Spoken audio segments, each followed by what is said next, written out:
Hey everyone, today I'm gonna show you how to hide apps on Samsung phone without any apps on Galaxy Z Flip 7. So simply I'm hide my gallery apps. So let's get start. Open settings, scroll down, click on to home screen, scroll down, then you get hide app on home and app screen, and you just select apps that you wanna hide, showing it to all installed apps. I'm select my gallery apps, okay, then showing it to hidden apps. Press on done, go back.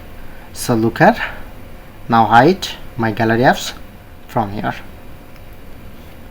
not showing it to anywhere my gallery apps. How can easily find hidden apps? Simply open settings again, home screen, and open it. If you want to unhide, press on to done. Okay, so look here, now unhide my gallery apps. I'm add home screen and add again in this place. So that's it.